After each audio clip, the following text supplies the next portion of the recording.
In March of 2020, Andrew College moved to remote learning due to the COVID-19 pandemic, and the theater program was not able to present its spring production.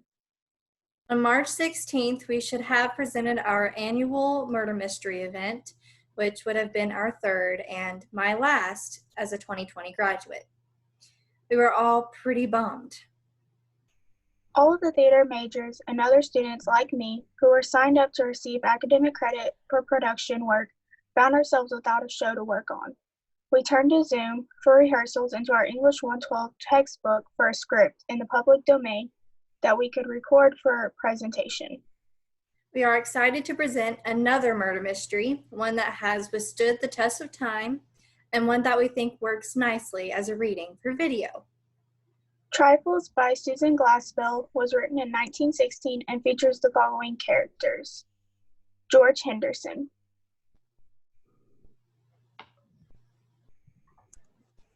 County Attorney, Henry Peters, Sheriff, Lewis Hale, a neighbor and farmer, Mrs. Peters, Mrs. Hale, The kitchen in the now abandoned farmhouse of John Wright, a gloomy kitchen, and left without having been put in order. Unwashed pans under the sink, a loaf of bread outside the bread box, a dish towel on the table, other signs of incompleted work. At the rear, the outer door opens, and the sheriff comes in, followed by the county attorney and Hale. The sheriff and Hale, our man in middle life, the county attorney, is a young man. all are much bundled up and go at once to the stove. They are followed by the two women, the sheriff's wife first, she is a slight and wiry woman, a thin and nervous face. Mrs. Hale, is large and would ordinarily be called more comfortable looking, but she is disturbed now and looks fearfully about as she enters. The women have come in slowly and stand close together near the door. County attorney rubbing his hands. This feels good. Come up to the fire, ladies. Mrs. Peters after a step forward. I'm not cold. Sheriff unbuttoning his overcoat and stepping away from the stove as if to mark the beginning of official business. now, Mr. Hale, before we move things about, you explain to Mr. Henderson just what you saw when you came here yesterday morning. By the way, has anything been moved? Are things just as you left them yesterday? Sheriff looking about. It's just the same. When it dropped below zero last night, I thought I'd better send Frank out this morning to make a fire for us. No use getting ammonia with a big case on, but I told him not to touch anything except the stove. And you know Frank. Somebody should have been left here yesterday. Oh, yesterday?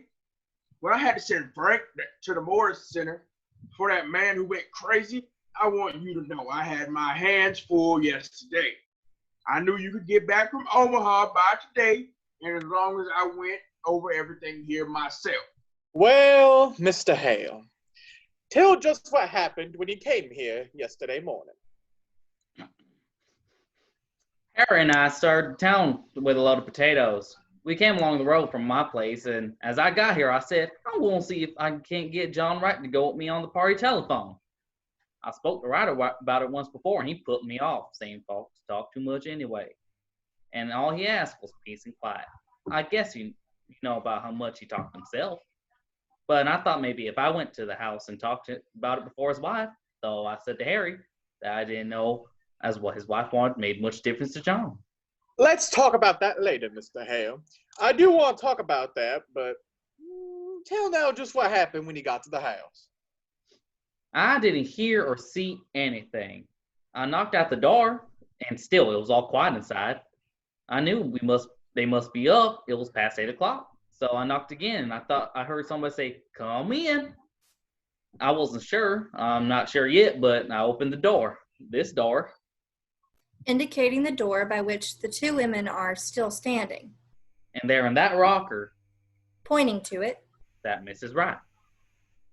They all look at the rocker. What was she doing?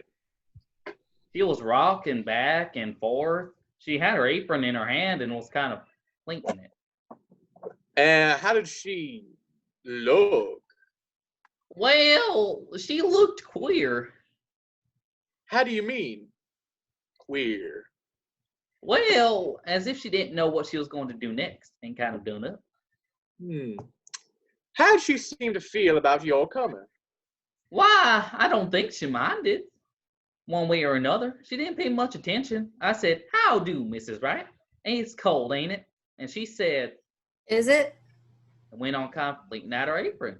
Well, I was surprised. She didn't ask me to come up to the stove or to sit down, but just sat there, not even looking at me.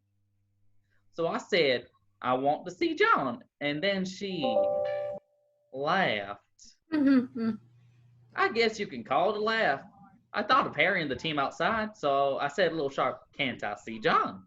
No. She says, kind of dull-like. "Ain't he home?" says I. Yes. Says she. He's home. "Then why can't I see him?" I asked her out of patience. 'Cause he's dead. Says she. "Dead?"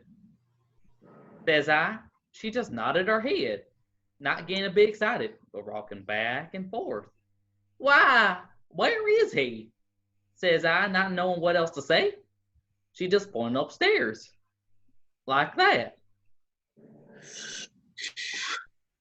I got up with the idea of going up there.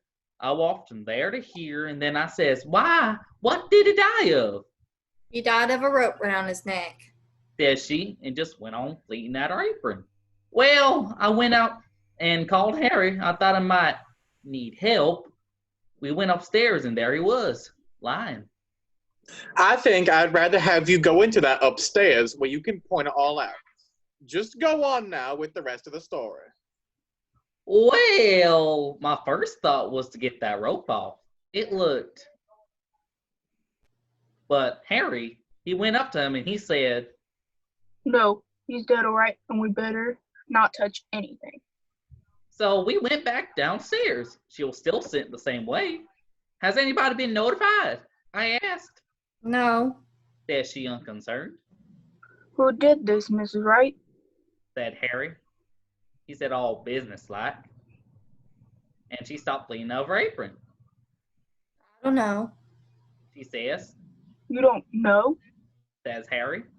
No. Says she. Weren't you sleeping in the bed with him? Says Harry. Yes. Says she. But I was on the inside. Somebody slipped a rope around his neck and strangled him, and you didn't wake up. Says Harry. I didn't wake up. She said after him. We must have looked as if we didn't see how that could be, for after a minute she said, I sleep sound. Harry was going to ask her more questions, but I said maybe we ought to tell her the story first to the coroner or to the sheriff. So Harry went as fast as he could to Rivers's place where there's a telephone. And what did Miss Wright do when she knew that you had gone for the card? She moved from that there rocker to this chair over here. Pointing to a small chair in the corner. And just sat there with her hands held together and looking down. I got a feeling that I'm not to make some conversation, so I said I had come in and see if John wanted to put a telephone. And at that moment, she started to laugh. And then she stopped and looked at me, scared. The county attorney, who has had his notebook out, makes a note. I don't know. Maybe it wasn't scared. I wouldn't like to say it was. Soon Harry got back, and then Dr. Lloyd came in, and you, Mr. Peters. And so I guess that's all I know that you don't. County attorney looking around. Well, I guess we'll go upstairs first, and then out to the barn, and around here. To the sheriff. You're convinced that there was nothing important here? Nothing that could point to any motive? Nothing here but kitchen things. The county attorney, after again looking around the kitchen, opens the door of a cupboard closet. He gets up on a chair and looks on a shelf, pulls his hand away, sticky. Oh. Here's a fine mess. The women draw nearer. Mrs. Peters, to the other woman. Oh, her fruit did freeze. To the lawyer. She was worried about that when it would turn so cold. She said the fire would go out and the jars would break.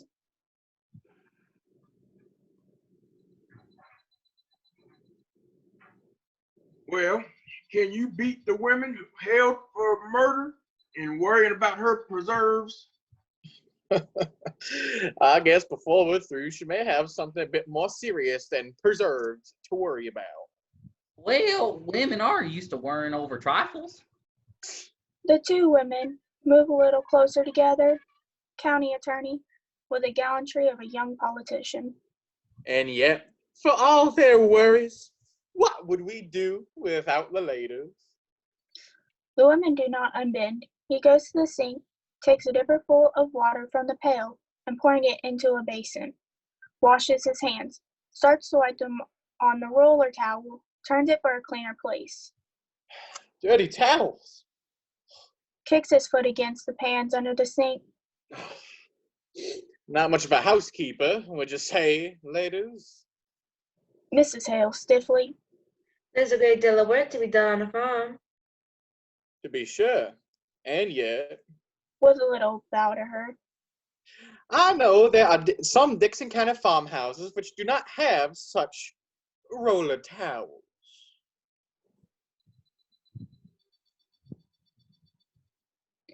He gives it a pull to expose its length again. Those towels get dirty awful quick. Man's hands aren't always as clean as they might be. Loyal to your sex, I see. But you and Mrs. Wright were neighbors. I suppose you were friends, too. Mrs. Hale shaking her head. I've not seen much of her of late years. I've not been in this house more than a year.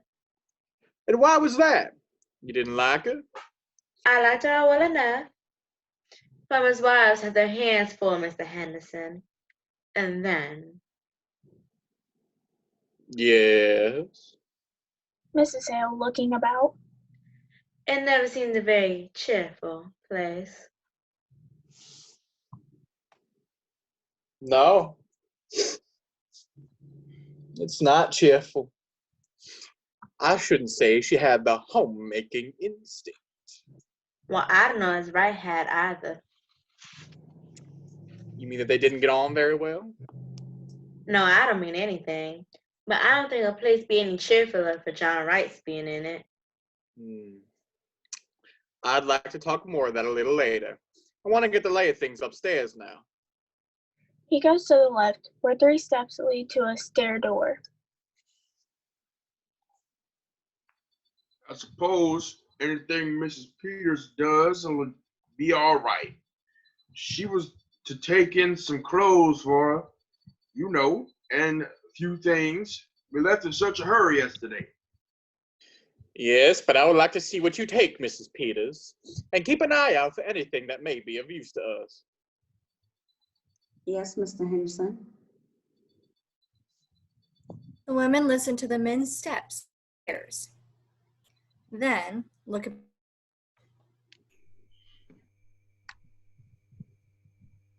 I'd hate to have a man coming into my kitchen snooping around and criticizing. She arranges the pans under the sink, which the lawyer had shoved in place. Of course, it's no more than their duty. Duty's all right, but I guess that deputy sheriff that came out to make the fire might have got a little of this on. Gives the roller towel a pull. Wish I thought of that sooner. Seems mean to talk about her for not having things licked up when she had to come away in such a hurry. Mrs. Peters, who has gone to a small table in the left rear corner of the room, one end of a towel that covers a pan. She had bread set. Stand still. Mrs. Hale, eyes fixed on a loaf of bread beside the bread box, which is on a low shelf at the other side of the room, moves slowly toward it. She was gonna put this in there. Picks up loaf, then abruptly drops it, in a manner of returning to familiar things. It's a shame about her fruit. I wonder if it's all gone. gets on a chair, and looks. I think there's some here that's right. That's all right, Mrs. Peters. Yes, here. Holding it toward the window. Mrs. Cherry's too. Looking again. I declare, I believe that's the only one. Gets down, bottle in her hand. Goes to the sink and wipes it off on the outside. She'll feel awful bad after all her hard work in the high weather. I remember the afternoon I put up my cherries last summer. She puts the bottle on the big kitchen table, center of the room. With a sigh, is about to sit down in the rocking chair. Before she is seated, realizes what chair it is. With a slow look at it, steps back. The chair which she has touched rocks back and forth.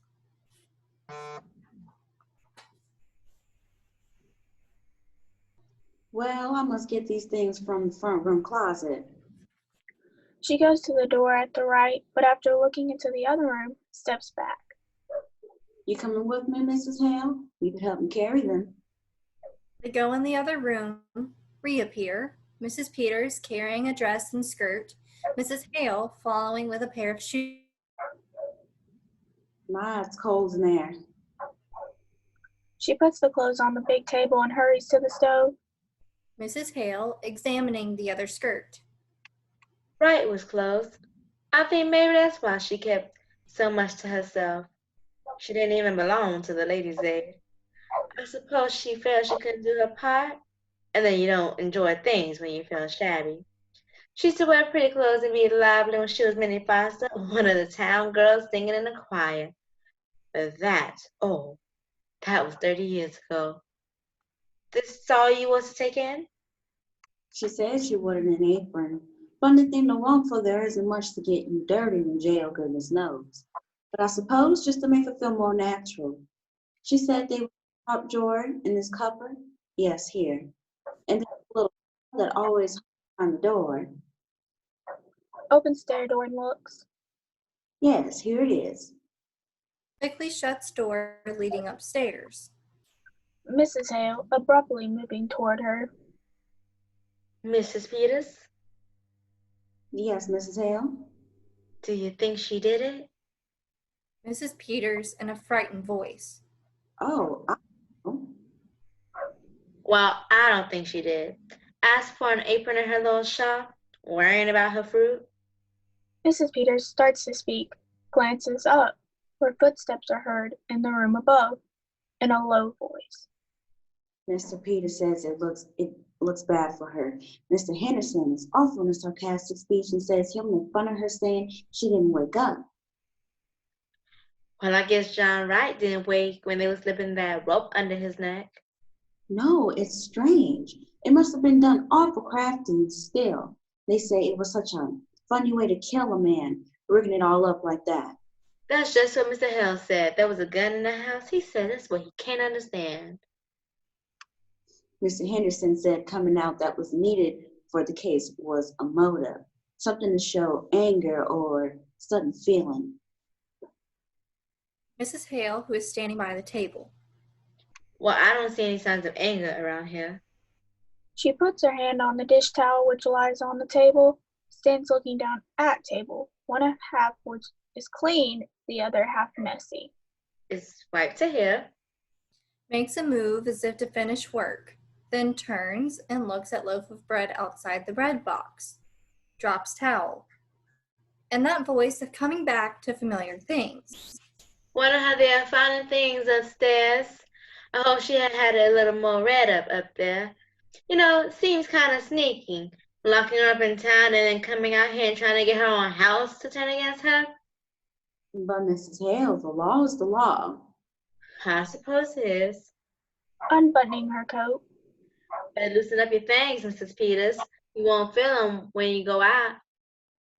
Miss takes off her fur tippet, goes to hang it on hook at back of room, stands looking at the under part of the small corner table. She was piecing a quilt. She brings the large sewing basket, and they look at the bright pieces. It's log cabin pattern. Pretty, isn't it? I wonder if she's gonna quit it or just not it. Footsteps have been heard coming down the stairs. The sheriff enters, followed by Hale and the county attorney. They wonder if she was going to quilt it or not. The men laugh. The women look abashed. County attorney rubbing his hands over the stove. Frank's fire didn't do much up there, did it? Whew. Well, let's go out to the barn and get that cleared up. The men go outside. Mrs. Hale, resentfully. I don't know if there's anything so strange or taking up our time with little things or waiting for them to get the evidence. She sits down at the big table, smoothing out a block with decision. I don't see it as it's anything to laugh about. Mrs. Peters apologetically. Of course, they've got awful important things on their minds. Pulls up a chair and joins Mrs. Hale at the table. Mrs. Hale examining another block. Mrs. Peters, look at this one. Here, this is the one she was working on, and look at the sewing. All the rest of it has been so nice and even. And look at this. It's all over the place. Why, it looks as if she didn't know what she was about. After she has said this, they look at each other and start to glance back at the door. After an instant, Mrs. Hale has pulled at a knot and ripped the sewing. Oh, what are you doing, Mrs. Hale? Mrs. Hale, mildly. Just pulling out a stitch or two that's not so very good. Threading a needle. Bad sewing always made me fidgety. Mrs. Peters, nervously. I don't think we ought to touch things. I'll just finish at this end. Suddenly stopping and leaning forward. Mrs. Peters, Yes, Mrs. Hale? what do you suppose she was so nervous about? Oh, I don't know. I don't know if she was nervous. I sometimes so off queer when I'm just tired.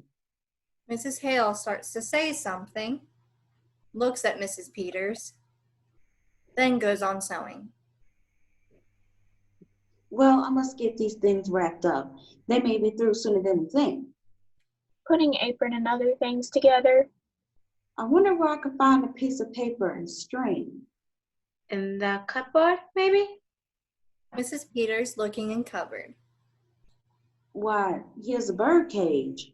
Holds it up. Did she have a bird, Mrs. Hale? Well, I don't know whether she did or not. I've not been here for so long. There was a man around last year selling canaries cheap, but I don't know if she took one. Maybe she did. She used to sing real pretty herself. Mrs. Peters glancing around. Seems funny to think of a bird here. But she must have had one, or why would she have a cage? I wonder what happened to it. I suppose maybe the cat got it. No, she didn't have a cat. She's got that feeling some people have about cats, being afraid of them. My cat got in her room and she was real upset and asked me to take it out. My sister Bessie was like that. Queer, ain't it? Mrs. Peters examining the cage. Well, look, at this door, it's broke. One hinge is pulled apart. Mrs. Hale looking too. Looks as if someone must have been rough with it. Why, yes. She brings the cage forward and puts it on the table. I wish if they're gonna find any evidence, they'd be about it. I don't like this place. But I'm awful glad you came with me, Mrs. Hale. It would be lonesome for me sitting here alone. It would, wouldn't it? Dropping her sewing. But I tell you what I do wish, Mrs. Peters. I wish I had come over sometimes when she was here. I Looking around the room. wish I had. But of course you were awful busy, Mrs. Hale. Your house and your children. I could have come. I stayed away because it wasn't cheerful. And that's why I'd have come. I never liked this place. Maybe because it's down in a hollow and you don't see the road. I don't know what it is, but it's a lonesome place and always was. I wish I could come over to see Minnie Foster sometimes. I can see now. Shakes her head. Well, we mustn't reproach ourselves, Mrs. Hale. Somehow we just don't see how it is with other folks until something comes up. Not having children makes less work, but it makes a quiet house, and Wright ought to work all day and no company when he did come in. Did you know John Wright, Mrs. Peters? Not to know him. I've seen him in town. They say he was a good man. Yes, good. He didn't drink and kept his word as well as most, I guess, and paid his debts. But he was a hard man, Mrs. Peters. Just to pass the time of day with him? Shivers. Like a raw wind that gets to the bone. Pauses, her eye falling on the cage. I should think she would have wanted a bird. Well, what do you suppose went with it? I don't know, unless they got sick and died. She reaches over and swings the broken door. Swings it again. Both women watch it. You weren't raised around here, were you? Mrs. Peters shakes her head. You didn't know. Huh? Not till they brought her yesterday. Come to think of it, she was kind of like a bird herself. Real sweet and pretty, but kind of timid and fluttery. How she did change. Silence. Then, as if struck by a happy thought and relief to get back to everyday things. Tell you what, Mrs. Peters, why don't you take the quilt in with you? It might take up her mind. Well, I think that's a real nice idea, Mrs. Hale. There couldn't possibly be any objection to it, could there? Now, just what would I take? I wonder if her patches are in here and the things. They look in the sewing basket. Here's some red. I expect this has got sewing things in. Brings out a fancy box. What a pretty box. Like something somebody would give you. Maybe her sisters are in here. Opens box. Suddenly puts her hand to her nose. Why, Mrs. Peters bends nearer, then turns her face away. there's something wrapped up in this piece of silk. Wow, this isn't her scissors. Mrs. Hale lifting the silk. Oh, Mrs. Peters, it's... Mrs. Peters bends closer. It's the bird. Mrs. Hale jumping up. But Mrs. Peters, look at it. Its neck. Look at its neck. It's all other side too. Somebody wrung its neck. Their eyes meet. A look of growing comprehension, of horror. Steps are heard outside. Mrs. Hale slips box under pieces and sinks into her chair. Enter sheriff and county attorney. Mrs. Peters rises. County attorney as one turning from serious things to little pleasantries. Well, ladies, have you decided whether she was going to quilt it or knot it? We think she's going to knot it. Well, that's interesting, I'm sure. Seeing the bird cage. Has the bird flown? Mrs. Hale putting more quilt pieces over the box. We think the cat got it. County attorney preoccupied. Is there a cat? Mrs. Hale glances in a quick, avert way at Mrs. Peters. Well, not now. They're superstitious, you know. They leave. County attorney to Sheriff Peters continuing an interrupted conversation. Well, no sign of anyone having come from the outside. Their own rope. Now, let's go up again and go over it piece by piece. They start upstairs. It would have had to have been someone who knew just the... Mrs. Peters sits down. The two women sit there not looking at one another, but as if peering into something and at the same time holding back. When they talk now, it is in the manner of feeling their way over strange ground, as if afraid of what they're saying, but as if they cannot help saying it. She liked the bird. She's gonna bury it in that pretty box. Mrs. Peters in a whisper. When I was a girl, my kitten, there was a boy took a hatchet before my eyes, and before I could get there, Covers her face an instant. if they hadn't held me back, I would have. Catches herself. Looks upstairs where steps are heard. Falters weakly. Hurt him. Mrs. Hale with a slow look around her. I wonder how it would have seemed never to have had any children around. Pause. No, Wright wouldn't like the bird. The thing that sang?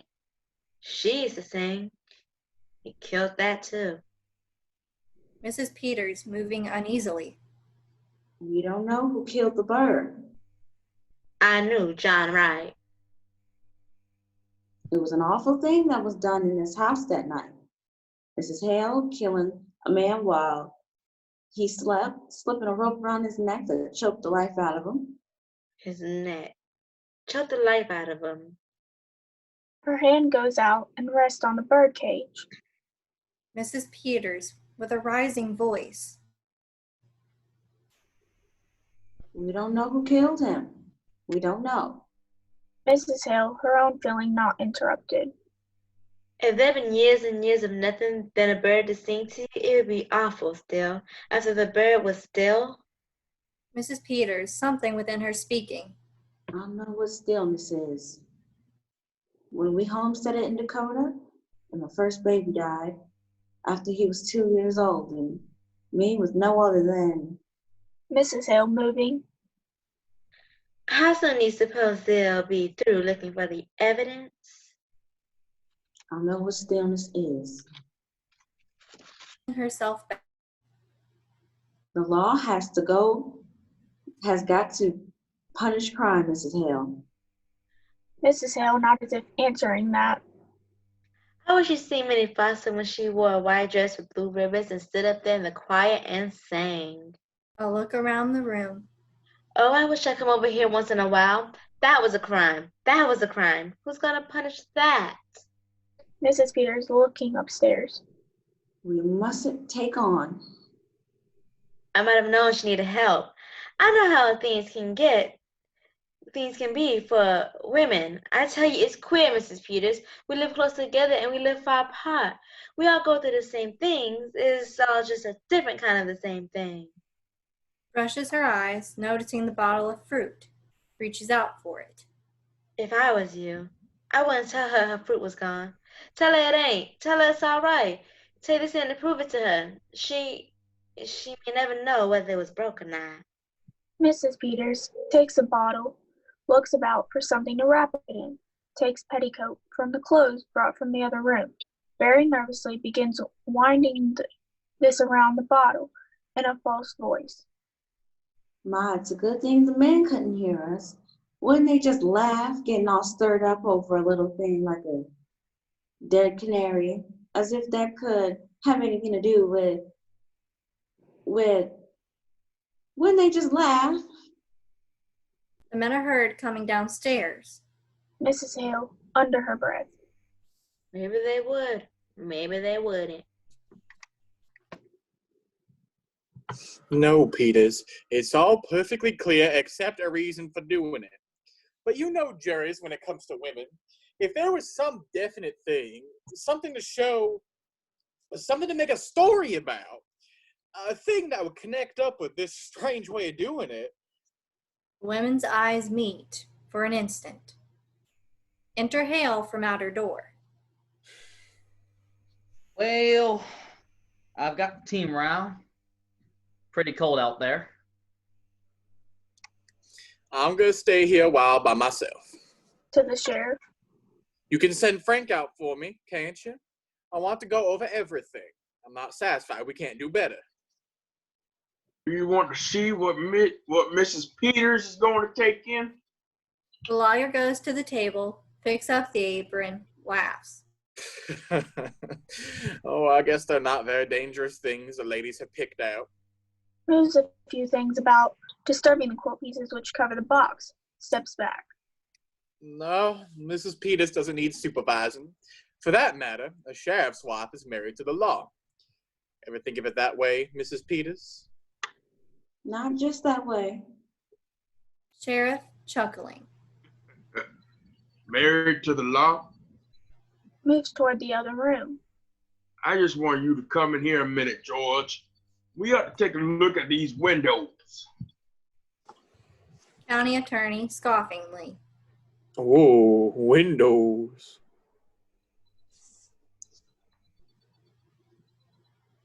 We'll be right out, Mr. Hale. Hale goes outside. The sheriff follows the county attorney into the other room. Then Mrs. Hale rises, hands tight together, looking intensely at Mrs. Peters, whose eyes make a slow turn, finally meeting Mrs. Hale's. A moment. Mrs. Hale holds her. Then her own eyes point the way to where the box is concealed. Suddenly, Mrs. Peters throws back quilt pieces and tries to put the box in the bag she is wearing. It is too big. She opens box, starts to take bird out, cannot touch it, goes to pieces, stands there helpless. Sound of a knob turning in the other room. Mrs. Hale snatches the box and puts it in the pocket of her big coat. Enter county attorney and sheriff. County attorney facetiously. Well, Henry, at least we found out that she was not going to quilt it. She was going to... What is it you call it, ladies? Mrs. Hale, her hand against her pocket. We call it not it, Mr. Henderson.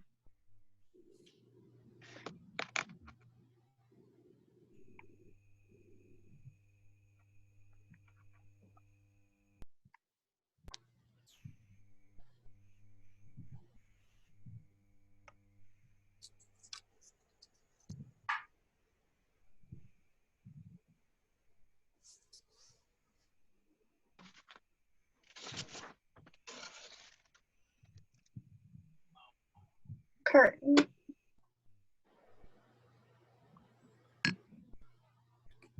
The bird in the play symbolizes hope. We have faith in our hope that what we are experiencing is passing, and that students and teachers will be together again soon, and that theater, which has survived plagues before, will return together stronger than ever. Hope is a Thing with Feathers by Emily Dickinson. Hope is a thing with feathers. That perches in the soul. And sings the tune without the words. It never stops at all. And sweetest in the gale is heard. And sore must be the storm. That could have bashed the little bird that kept so many warm. I've heard it in the chillest land. And on the strangest sea. Yet never in extremity. It asked a crumb of me. Congratulations. To our class of 2020. Go Tigers. Go Tigers. Go Tigers! Go Tigers. Go Tigers. Go Tigers. Go Tigers.